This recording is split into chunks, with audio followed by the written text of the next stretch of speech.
कर्म फल वो एक ऐसा फल होता है जो व्यक्ति अपने जीवन में कर्म करता है, उसी के अनुसार उसे पूरे जीवन उसे कर्मों का फल भुगतना पड़ता है। कभी कभी कर्म इतने बुरे या अच्छे भी हो जाते हैं, दोनों ही स्थितियों में उसका फल इस जीवन में ना मिल पाए तो वो अगले जीवन के लिए भी चला जाता है। दोस्तों, ऐसे ही कर्म फलों की इस श्रेणी में कर्म फल किस प्रकार से भुगतने पड़ सकते हैं और उनका किस प्रकार से दुष्प्रभाव भी हो सकता है, उसके बारे में बहुत सारी जानकारी इस वीडियो के अंदर आपको देने वाला हूं। दोस्तों, आपसे रिक्वेस्ट है कि वीडियो के अंदर अंत तक जरूर बने रहें। अगर आप मेरे चैनल पर पहली बार हैं तो चैनल को सब्सक्राइब करके वीडियो को लाइक जरूर कर देना। शुरू करता हूं वीडियो को। एक राजा था, बहुत ही ज्यादा दयालु था। वो अपनी प्रजा को किसी भी प्रकार से तंग नहीं करता था और वो नित्य प्रति गरीबों को धन देता था और अनेकों धार्मिक कार्यों को किया करता था, जिससे उसकी प्रजा बहुत ज्यादा प्रसन्न भी थी।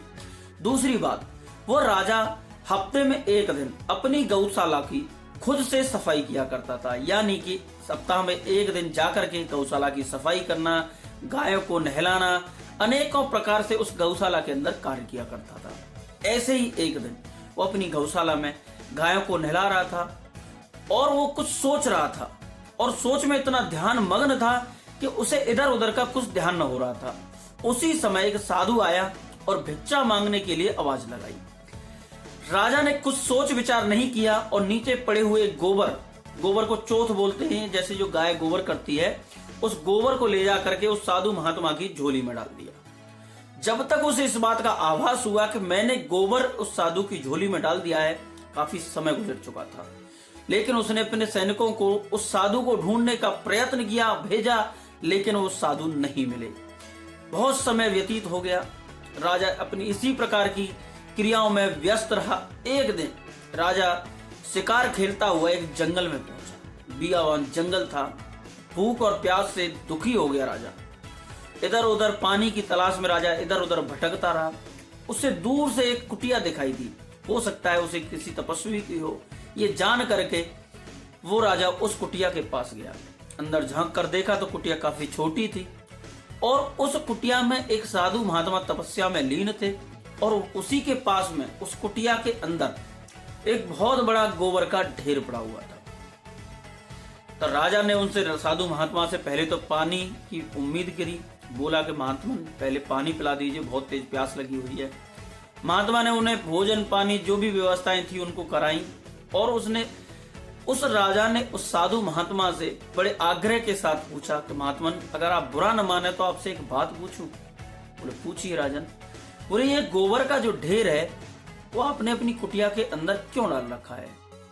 क्योंकि देखा जाता है साधु महात्मा तपस्वियों की जो कुटियाएं होती हैं काफी स्वच्छ होती हैं, साफ होती हैं, लेकिन आपके इस गोबर के ढेर को देखकर मेरे मन में कुछ प्रश्न उठ रहे हैं, इसीलिए आपसे मैंने पूछ लिया।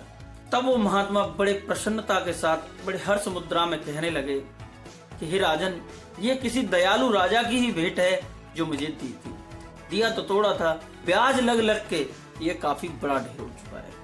राजा समझ गया और साधु के पैरों में हाथ जोड़कर गिर गया।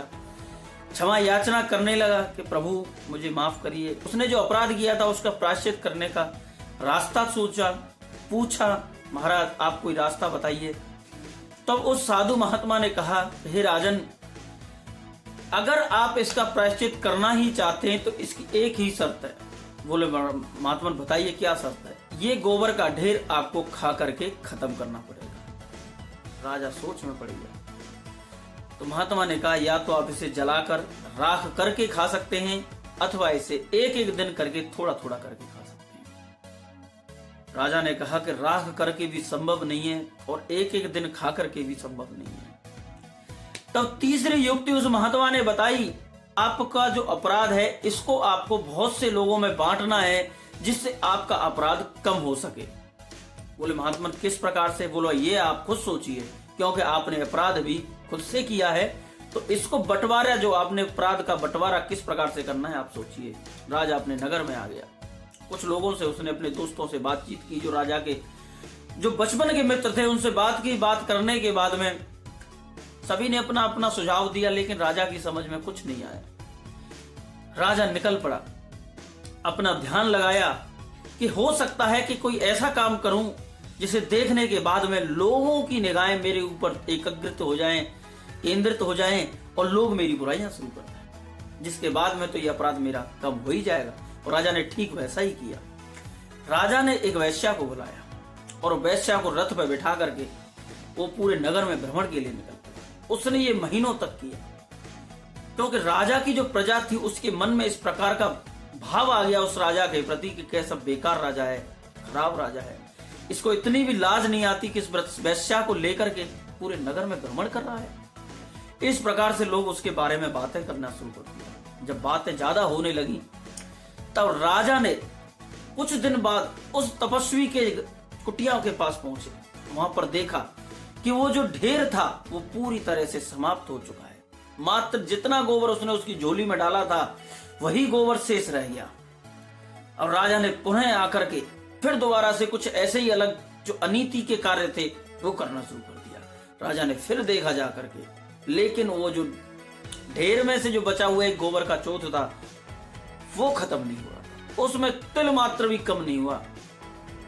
तब राजा ने उस तपस्वी से पूछा, हे महाराज, मैंने इतना बड़ा ढेर उस गलत कार्य करने के बावजूद लोगों में उस अपराध को बांट दिया, जिसके बाद में ये ढेर में से एक चौथ बचा है, लेकिन ये क्यों खत्म नहीं हो रहा है? तब महात्मा कहने लगे, हे राजन, ये जो आपने जो दिया था वो पूरा का पूरा मूल है, ये खत्म नहीं हो सकता, ये तो स्वयं आपको खाकर ही खत्म करना पड़ेगा। इस प्रकार से उस राजा ने उस गोबर के चौथ को राख बना करके खाया। इससे ये शिक्षा मिलती है कि किसी भी कार्य को करने से पहले 4 बार अवश्य ही सोचना चाहिए, क्योंकि कभी हो सकता है और आप किसी अच्छे कर्म में लगे हों और उसमें ध्यान एकाग्रित होने की वजह से आप कुछ अपराध ना कर दें। तो एकाग्रता जरूरी है, कोई भी कार्य को करने के लिए ध्यान रखना आवश्यक, क्योंकि जैसा कर्म करोगे उसका भुगतान करना ही पड़ेगा। ये चीज इस दृष्टांत, इस व्याख्यान, इस कहानी के अंदर है। उम्मीद करता हूं दोस्तों मेरे द्वारा दी गई जानकारी आपको पसंद आई होगी। पसंद आई तो वीडियो को लाइक जरूर कर देना, कमेंट बॉक्स में अपनी राय जरूर दीजिएगा और चैनल को सब्सक्राइब करके घंटी के बेल आइकन को ऑल पर प्रेस कर देना, जिससे आने वाली वीडियो का नोटिफिकेशन आपको सबसे पहले मिले। दोस्तों मिलते हैं ऐसी इंटरेस्टिंग वीडियो के साथ में, तब तक के लिए जय हिंद, जय भारत, राधे राधे, जय श्री कृष्णा।